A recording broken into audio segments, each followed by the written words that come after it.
자, 예수님의 사역 중에 예수님은 어떤 일을 하셨는가요? 지난 시간 우리는 두 번에 걸쳐서 예수님의 사역 중에 삼중직을 두 번에 걸쳐 살펴보았어요.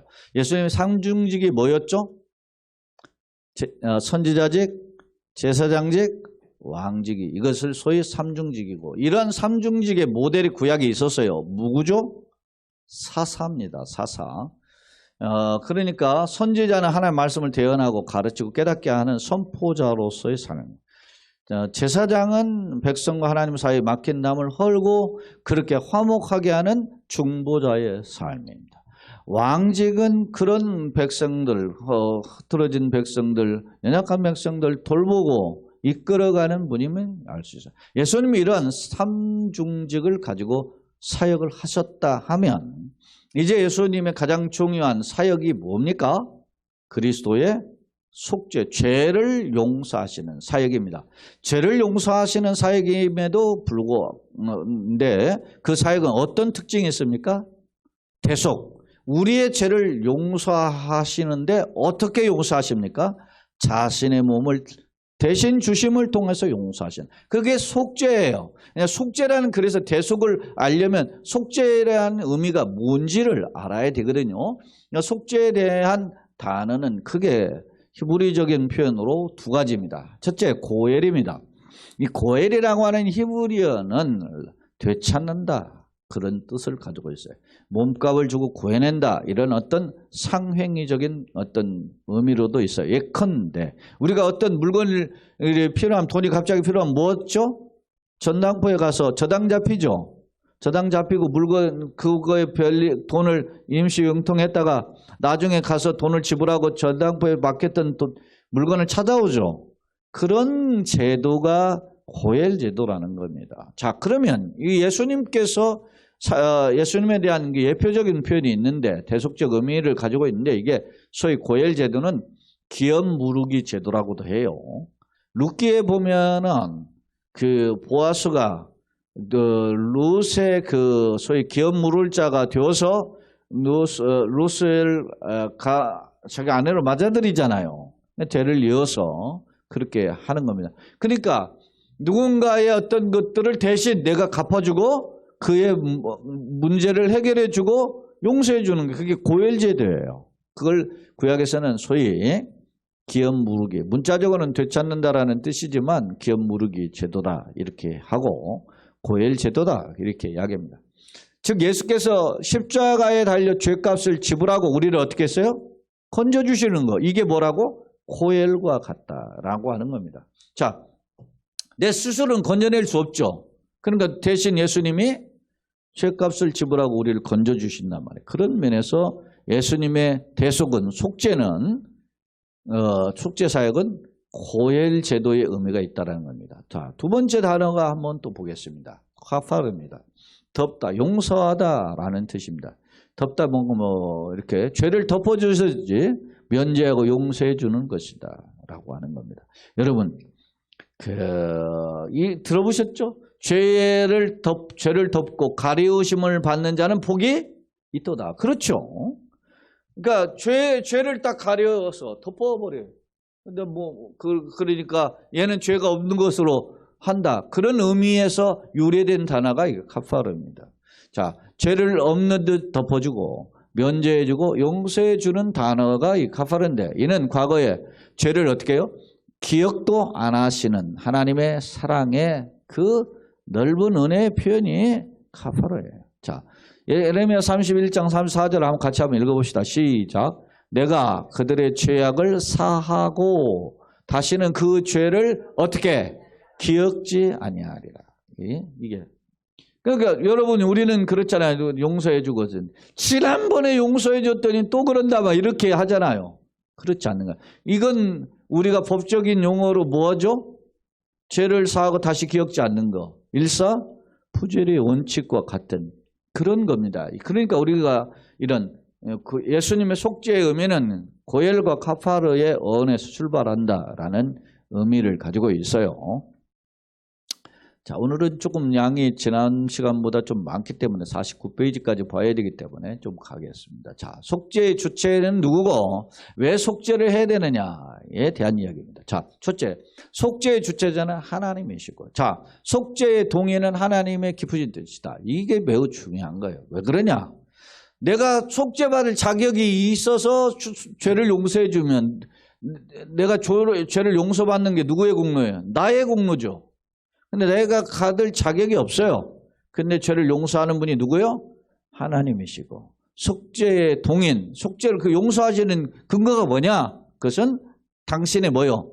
기쁘신 뜻 때문에, 하나님의 기쁘신 뜻 때문에 우리를 용서하는 겁니다. 자, 요한복음 3장 16절 너무 중요한 말씀이죠. 이걸 한번 읽어봅시다. 하나님이 세상을 이처럼 사랑하사 독생자를 주셨으니 이는 저를 믿는 자마다 멸망치 않고 영생을 얻게 하려 하심이라.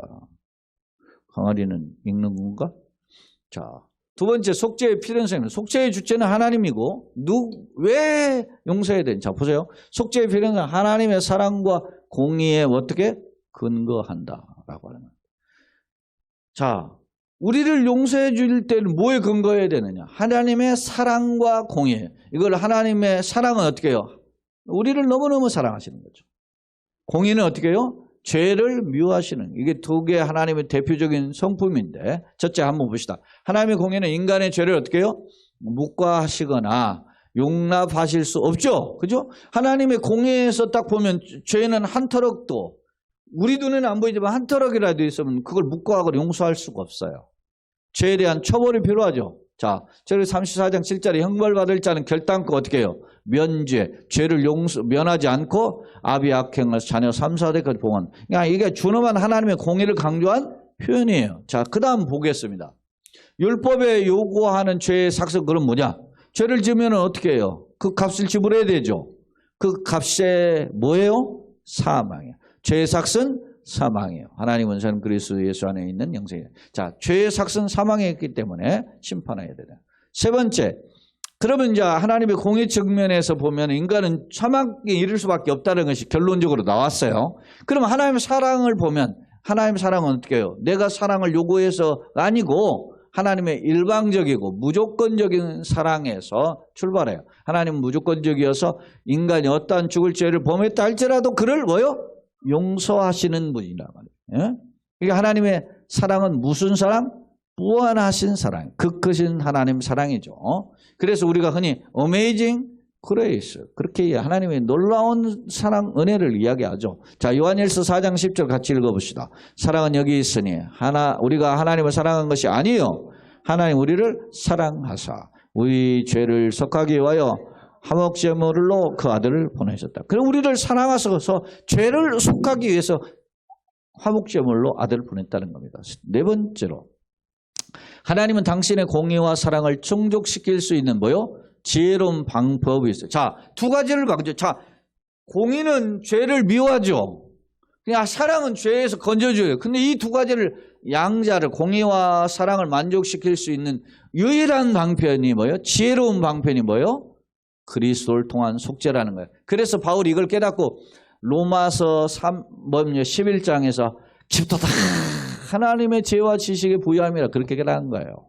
이게 하나님의 경륜이기 때문에. 자, 한번 로마 3장을 먼저 보겠습니다. 모든 사람이 죄를 범하였음에 하나님의 영광에 이르지 못하죠. 죄 때문에 영광에 이를 수 없어요. 그래서 그리스도 예수 안에 있는 속량, 죄 대속으로 말미암아 하나님의 은혜로 값없이 뭐가 됐어요? 의롭다 하시오. 죄인인데 망할 자인데 예수님의 대속으로 우리가 어떻게 해요? 의롭다, 의인이 되었다는 겁니다. 자, 계속 거듭보겠습니다. 자, 속죄의 특성. 아까 하는 속죄의 주체와 필연성을 이야기했다면 이번에는 속죄의 특성입니다. 속죄는 어떤 특성이 있느냐? 하나님의 공의에 대한 만족입니다. 죄를 용서할 수는 바로 없죠. 죄는 뭐예요? 죄값을 지불해야죠. 그러니까 죄를 공의를 만족시키기 위해서 죄값을 지불하기 위해서 예수님을 보낸 거죠. 로마서 5장 10절 우리가 원수됐대. 누구와? 하나님과 우리와 원수됐죠. 죄 때문에 원수됐을 때 그의 아들 예수님을요. 예수님이 죽으심으로 하면 하나님과 원수가 화목이 되었은저 화목하게 된 자로서는 더욱 그의 살아나심으로 말미암아 구원을 받을 것이나. 속죄는 두 번째, 속죄는 대속적이라는 겁니다. 구약에서는 대속죄일은 1년에 한 번 있습니다. 1년에 한 번인데 두 마리 염소. 엄밀히 말하면 뭐 아세셀 양이라는 엄밀히 말하면 성경에 보면 염소예요, 염소. 근데 그걸 이제 교호적으로 썼어요. 염소나 양을 대신 그냥 염소와 양을 교호적으로 썼기 때문에. 근데 엄밀히 이제 이게 대속죄를 레위기 16장에 나오는데 그거 보면 염소거든요. 근데 두 마리 염소를 가져다가 대제사장에 손을 얹어요. 머리에 얹고 이스라엘의 죄를 누구에게로 지금 얹은 거예요. 지금 죄의 손을 안수한다. 이게 전가의 의미거든요.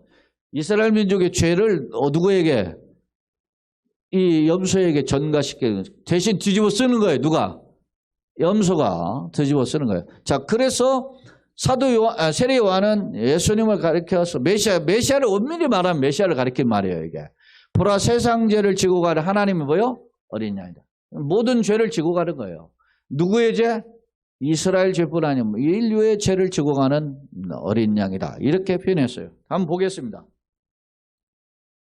자, 아세셀 염소죠. 그렇게 하고 제가 양인데 양으로도 쓰고 염소라고도 하네. 엄밀히 이제 원어는 이제 염소인데 뭐 교호적으로 씁니다. 자, 레위기 16장에 나오는데 히브리 원력으로 7월 10일이고 양력으로는 약 한 9월 말 10월 초예요. 근데 대속죄일이라고 해요. 이게 욤 키프루라고 하는데 욤이라는 말이 날짜 그런 일이거든요. 하루 그런 했는데 이 욤이라는 단어도 굉장히 복잡해요. 12시간짜리도 있고 24시간짜리도 있고 뭐 일주일 개념도 있고 한 달 개념도 있고 1년의 개념도 있어요. 뭐 여러 개념인데 어찌됐든 욤 키프루라고 하는 이 히브리어로 대속죄일인데 이 속죄일날 두 종류의 제물이 필요한데 하나는 성전에 바쳐. 이게 이제 대제사장이 성전에 가져오면 제사장이 그 제물의 피를 떠가지고 어떻게 합니까? 어디로 들어가요? 지성소로 들어가요. 휘장을 지나서 지성소로 1년에 딱 한 번 들어가는 거예요. 그날. 그게 대속죄일에 들어가는 지성소에 들어가는 겁니다. 그게 어린 양의 피를 가지고 어디로 거기 지성소에 가면 뭐가 있죠? 법궤가 있죠. 법궤 위에 날개를 이렇게 하고 두 개 그룹 날개를 이렇게 하고 이 양쪽 날개를 이렇게 맞붙인 그 그룹이 이렇게 언약궤 위에서 이렇게 하거든요. 그 그룹이 있는 그 언약궤 위를 속죄소라고도 하고 시은소라고도 하고 시은제라고도 하고 하는 거예요. 그러니까 그게 피를 뿌려요. 그 위다가. 그 피를 뿌리는 순간 하나님이 그 피를 보고 뭐래요? 죄를 덮어주는 거예요. 그럼 계속 보겠습니다. 자, 그렇게 해서 첫 번째 염소는 제사장 피를 가지고 휘장을 지나서 법궤 위에 속죄소에 뿌린다면 그 아까 두 그룹 날개를 맞두고 있는 그거를 그리고 그 피를 보고 하나님의 어떻게 해요? 용서해. 누구의 죄를? 이스라엘의 죄를 용서해요. 두 번째 염소는 제사장이 안수하고 백성의 죄를 이렇게 옮겨받았죠. 그러면 이 아세셀 염소는 뭔 염소가 돼요? 이스라엘 죄를 다 뒤집어 쓴 죄가 되는 거예요. 그러니까 죄를 지고 이제 예루살렘을 예루살렘 옆에 이제 감난산을 지나가지고 이제 요단강을 건너가지고 이제 요단강 건너서 보면 광야가 펼쳐지죠. 요단 트랜스 요르단의 동남쪽으로 보면 광야가 펼치는 거기를 던져요. 백성들이 그 양을 보낼 때 그 염소를 향해서 돌 던지 침 뱉고만 돌 던지고 뭐 해가지고 피투성이 됩니다. 그러면 그 광야에 누가 있어요 지금?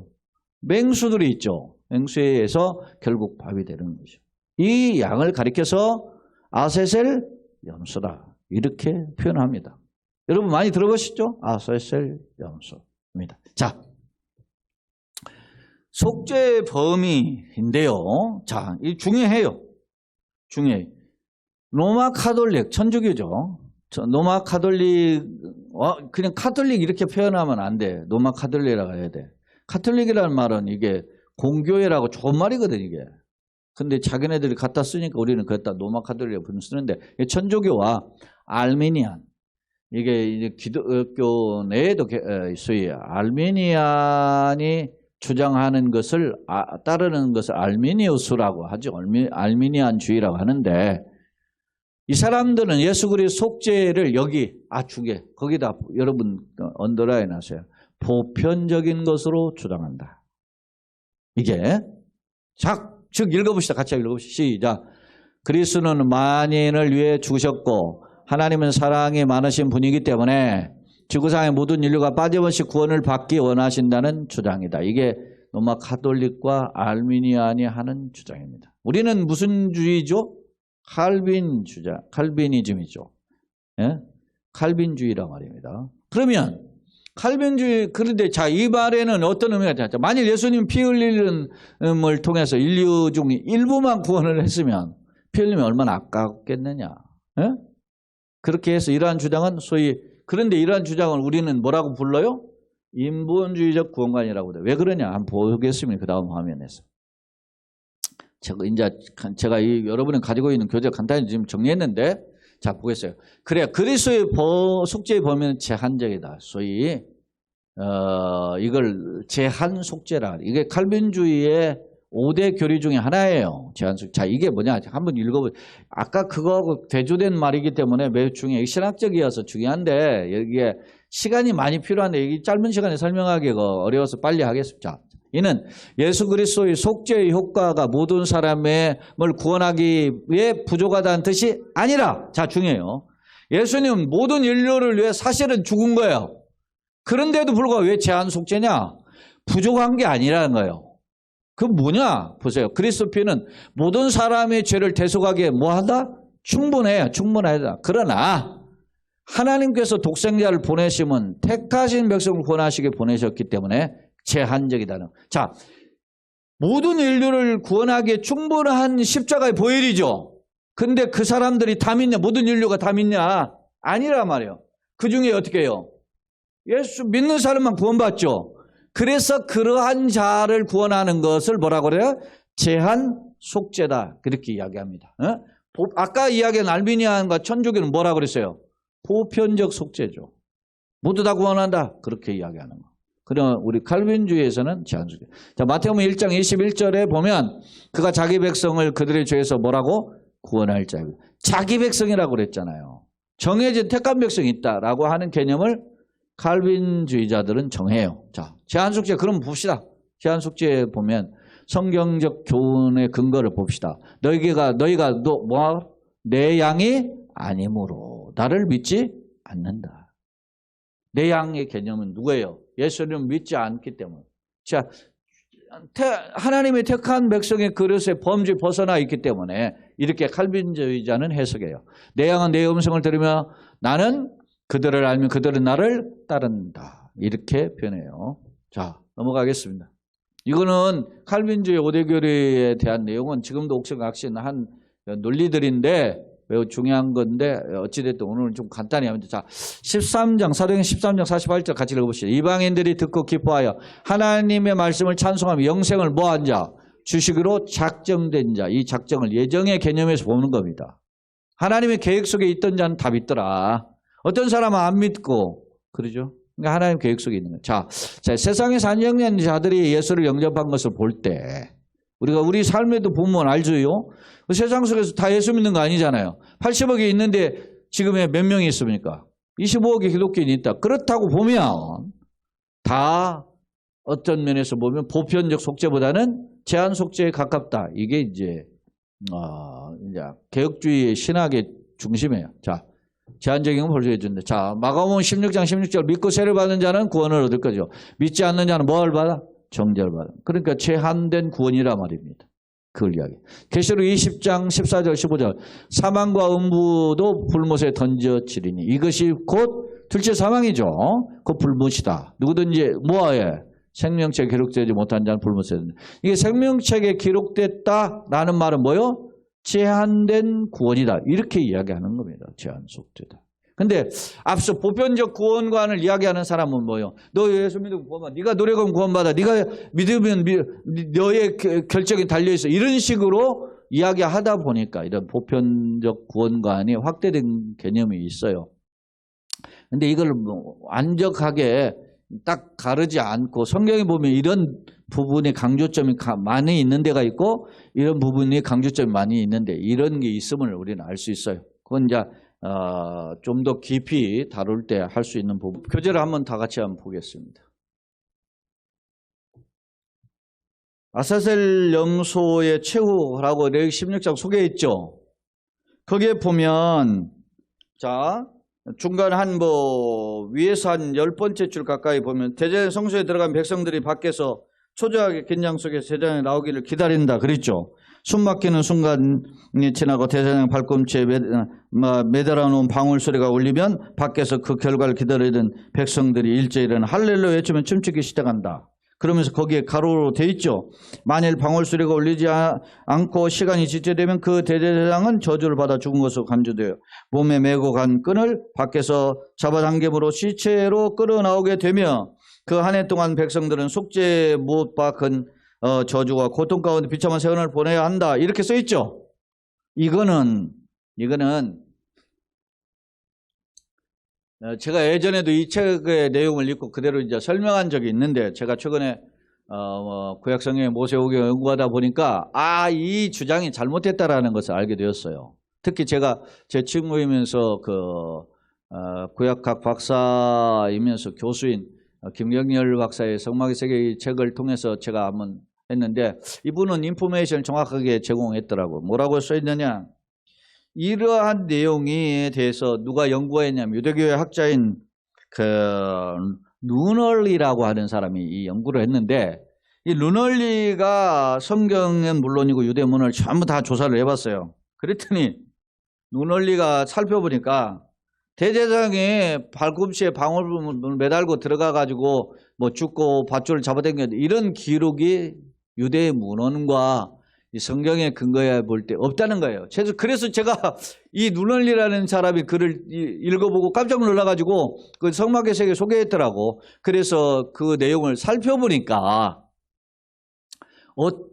그래서 성경을 다시 한번 살펴본 거죠. 그랬더니 레위기 16장에 대속죄일 날 어떤 일이 벌어지냐면 여러분 이 대제사장의 예봇은 화려해요. 대제사장 예봇은 일반 제사장이 입는 외봇은 세마포 외봇인데 대제사장 외봇은 일반 세마포 위에 대제사장으로서 관복을 입고 그 다음에 그 위에 또 12개의 그 보석이 박힌 흉패를 입어요. 흉패를 댄 것을 또 메고 양쪽 어깨는 6개씩 12지파의 보석을 박힌 게 뜯고 또 그리고 어깨의 끈에는 금실로 된 그 띠가 있고 대제사장 예봇은 화려한데 평상시에는 이걸 입어요. 그리고 대제사장 예봇의 제일 밑에는 그 방울로 은방울로 무늬를 내서 주렁주렁 매달았어요. 그래서 제사장 울릴 때보다 짤그랑짤그랑 소리가 나요. 맞아요. 방울 소리가 난다는 말이에요. 이게 방울 소리가 난다 이렇게 좀 나오잖아요. 그런데 이 방울 소리가 나는 게 마치 지금 이 서건태 목사님 이 기독 칠흥회는 어디를 들어갔을 때 대속죄일 날 들어갔을 때 소리가 나는 걸로 말하고 있잖아요. 그런데 그렇지 않다는 겁니다. 왜냐? 제가 레위기 16장에 들어보니까 대속죄일 날 들어갈 때 이 대제사장이 입었던 화려한 관복을 다 벗어요. 그리고 뭐만 입어요? 세마포 하얀 평상시 있는 대제사장의 세마포만 입고 들어간다. 그러니까 관복에 주렁주렁 달리는 이 방울 소리가 날 리가 없죠. 근데 그것이 대속죄에 들어가가지고 방울 소리가 안 나니까 죽어가지고 잡아당겼다. 이런 주장이 그럼 어디서 일어났느냐. 그래서 앞서 제가 이야기했잖아요. 루널리라는 학자가 연구 조사를 해보니까 성경과 유대 문헌과 특히 라피의 문헌들 고대 전성을 이렇게 살펴보니까 어디에 있냐면 조하르라고 하는 유대의 분파 중에 신비주의 분파가 있었던 조하르라고 하는 그 분파에서 만든 책이 조하르라는 책인데 거기에 그게 나와 있다는 거예요. 근데 이 유대 분파 중에서도 이 조하르라는 신비주의 분파의 책 조하르라는 책을 아주 좀 유치하게 이렇게 외면하는 게 이 조하르 책이라는 거예요. 거기에는 그런 일부가 나와 있어요. 여기에 배에 금사슬 끈을 묶고 관행적으로 기록되어 있는 내용이 있는데 유대주의 분파에서도 이 조하르의 책을 혹평한다. 그래서 제가 이 내용을 읽어보고 다시 레위기 16장의 내용을 읽어보니까 지성소에 들어갈 때 제사장이 이 방울 달린 옷을 벗더라는 거예요. 그럼 왜 죽었느냐? 왜 이런 이야기가 나왔느냐? 여러분 보세요. 아론의 두 아들이 죽임을 당했죠. 어떻게 죽임을 당했습니까? 거룩하지 않은 불을 가져다가 죽었어요. 그 사람들은 어떤 사람이야? 아론의 두 아들은 아론만 들어가는 곳이 지성소죠. 그 사람은 어디서 죽었어요? 분향하다 죽었어요. 분향은 어디에 있어요? 성소에 있어요. 지성소는 그 휘장 다음에 있고. 그러니까 성소에서도 죽을 수 있는 거예요. 그러니까 이 개념은 이 이스라엘 사람들에 대한 그 잘못된 그 일부가 오해하고 있는 것이 있더라. 그래서 제가 이 내용을 책을 성경세계 책을 읽어보니까 이런 개념을 가지고 있는 나라가 누구냐 하니까 우리나라하고 미국 교회가 같아요. 미국 이민교회가. 그래서 이게 잘못 전해진 내용이다라는 점에서 제가 예전에 지금 기독 치료영리를 강의하면서 몇 번 이야기했는데 이거 내가 잘못 전달해 줬구나. 바로 수정해 줘야 되겠다 생각해서 이번 강의에는 이 내용을 좀 덧붙여 첨가합니다. 마지막 두 번 호응하면 남았는데 그거 보고 마치겠습니다. 자, 속죄 효과. 속죄는 어떤 효과가 있느냐? 죄인을 구원한다. 예? 왜 예수님이 죽었어요? 죄인을 구원하기 위해서. 주의 백성이 그의 죄사함으로 말미암아 뭐요? 구원한다. 에베소 1장 10절 우리는 그리스도 안에서 그의 은혜의 풍성함을 따라서 그의 피로 말미암아 속량 곧 뭘 받았어요? 죄사함을 받았다. 자, 속죄는 어떤 효과가 있느냐? 칭의를 주다. 그 죄를 용서하니까 그 사람이 뭐가 돼요? 죄인에서 뭐가 돼요? 의인이 되죠. 의인이 되고 그런 의인이 하나님 뭐라고 불러요? 아버지라고 부르고 하나님의 양자가 된다. 그러니까 칭의와 양자 되게 하시고 그에게 뭘 줘요? 영원한 기업을 주신다. 자, 영접하는 자 곧 그 이름 믿는 자들에게 하나님의 자녀가 되는 권세를 주었죠. 자, 한 의로운 행위로 말미암아 많은 사람이 의롭다 하심을 받았다. 한 의로운 행위가 뭐예요? 십자가의 대속이죠. 그래서 많은 사람이 의롭다 하심을 받았다. 생명을 얻었다. 그런 내용입니다. 자, 마지막 화면입니다. 속죄는 중생과 성화를 통하여 신자와 그리스도가 신비적으로 연합한다. 아주 중요합니다. 예수님의 십자가의 대속을 통해서 내가 어떻게 해요? 새 생명을 해줘. 그걸 중생 거듭남이라고 한단 말이죠. 그리고 이제 우리는 어떻게 해요? 주님을 어떻게 닮아가죠? 이걸 뭐라고 해요? 성화예요. 성화. 성화를 통해서 이제 신자, 우리 예수 믿는 성도죠. 선도와 예수님이 신비적으로 연합하여 새 사람을 떴다. 예수님과 함께 내가 세상 끝나가 너희와 함께 있다. 그런 똑같대요. 고린도후서 5장 17절 그래 누구든지 그리스도 안에 있으면 새로운 피조물이라. 이전 것이 지났으니 보나 새 것이 없다. 제가 사실은 지금 요 내용을 화면을 좀 수정을 한 것이 파일이 있는데 그 파일을 덮어쓰기를 안 해놓고 했더니 이게 지금 요게 됐네요. 좀 제가 수정한 화면이 있는데. 자, 그 다음에 갈라디아 2장 20절 그런즉 이제는 내가 사는 게 아시아냐 오직 내 안에 그리스도께서 사시는 것이라. 이제 내가 육체 가운데 사는 것은 나를 사랑하사 나를 위하여 자기를 버리신 하나님의 아들을 믿는 믿음 안에 있는 것이다. 마지막입니다. 속죄는 속죄받은 자들을 어떻게 해요? 영화에 이르게 영광의 상단 소위 글로리피케이션 영화의 최종의 단계죠.